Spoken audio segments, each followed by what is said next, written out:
Hola amigos, hoy les voy a hablar de las monedas del rey Alfonso XIII, pero mientras hacía este video llegamos a los 50.000 suscriptores en el canal.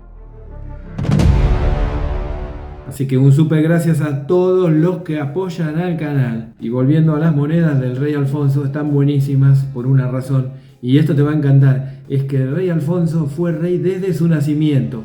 Así que en estas monedas vamos a ver 6 anversos con 6 bustos diferentes. Desde que el rey era un bebé hasta que fue depuesto con la proclama de la Segunda República.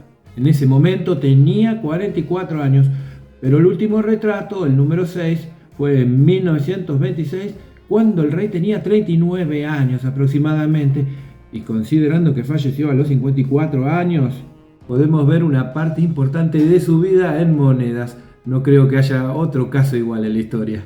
Algo muy común es que en las monedas de oro el rey miraba hacia la derecha, mientras que en las de otros metales casi siempre miran a la izquierda. Ahora, otra cosa interesante es que durante su reinado van a aparecer las monedas de cuproníquel por primera vez en España. El sistema monetario eran pesetas que se dividían en céntimos. Y el valor del dinero estaba en el metal. Mira esto, el dinero de papel era convertible. Las de plata son las de 50 céntimos, que pesan 2,5 gramos. Una peseta, 5 gramos. Las de 2 pesetas, 10 gramos. Todas de plata 8,35. Solo las de 5 pesetas son de plata 900 y pesan 25 gramos. En cuanto al oro, las de 20 pesetas pesan 6,75 gramos de oro 900. O sea que la relación de una peseta corresponde a 5 gramos de plata o 0,3375 gramos de oro. Las monedas de 1 y 2 centavos son de bronce con la siguiente composición: 950 partes de cobre, 40 partes de estaño y 10 partes de zinc. Se acuñan a partir de 1904 y 1905 2 céntimos, y en 1906 la de 1 céntimo con el cuarto retrato, pero con el rey mirando a la derecha como en las monedas de oro. De 1911 a 1913 1 céntimo y 2 céntimos, pero solo hasta 1912 con el quinto retrato. La de 25 céntimos, la primera de cuproníquel, es esta de 1925. Este diseño está buenísimo, solo tenía un problema, acá las tengo. El color del metal era muy parecido a las de plata, por lo que la nueva versión, que se acuñó en 1927, se hizo con una perforación en el centro. En cuanto a las de 50 céntimos, son las únicas que se hicieron con los 6 retratos. Siempre del anverso el escudo con el valor, todas idénticas, salvo la última, de 1926, que cambia el diseño. Una peseta se acuñó desde 1889 hasta 1905. Lo mismo para la de 2 pesetas.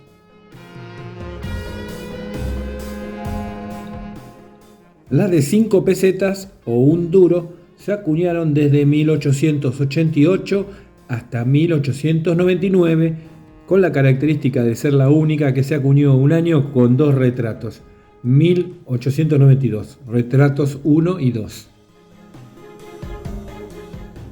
La de 20 pesetas está genial, tiene de reverso el escudo pero drapeado, es decir, con este telón de pliegues y sin las columnas de Hércules. Se acuñaría hasta el año 1904. Y en 1897 se hace esta moneda impresionante de 100 pesetas, con un diámetro de 35 milímetros y un peso total de 32 gramos de oro 900. Tiene del anverso el tercer retrato del rey y del reverso el escudo con las torres, pero mucho más estilizado que las monedas anteriores. El grabador puso mucho cuidado en los detalles de esta misión, por lo que la hacen una de las monedas más bonitas de España.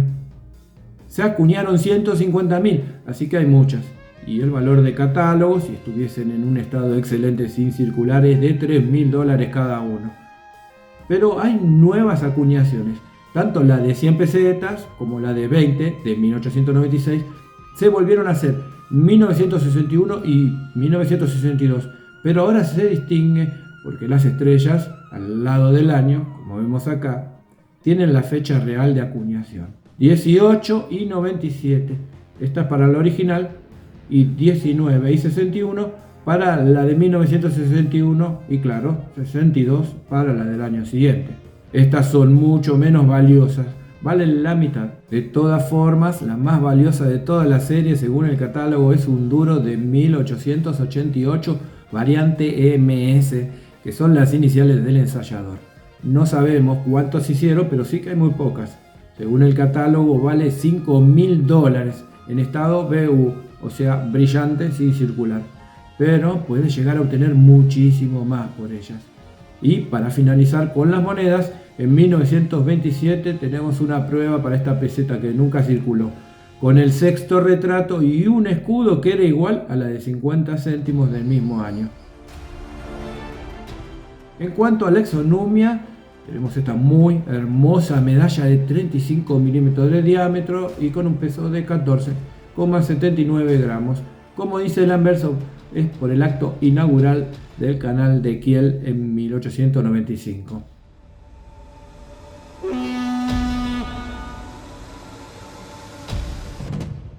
Y esta otra, pocas veces visto que se acuñen medallas de platino y encima una medalla monetaria de 40 pesetas con un peso de 12,95 gramos y conmemorando el fallecimiento de la reina Isabel II, la abuela de Alfonso XIII.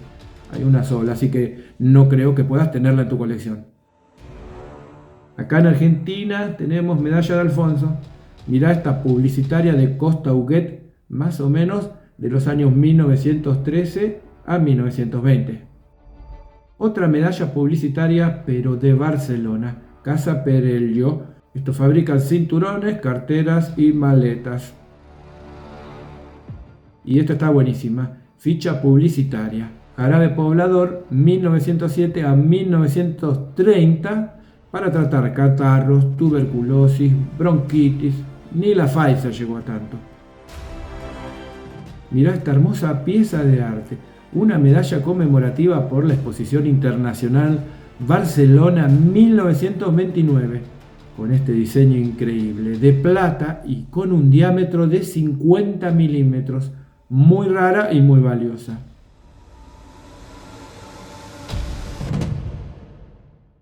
Y para terminar, esta ficha bono publicitario, valor 1 peseta, de peltre y estaño. Muy mal hecha, pero no deja de tener su encanto. Es pintoresca, digamos.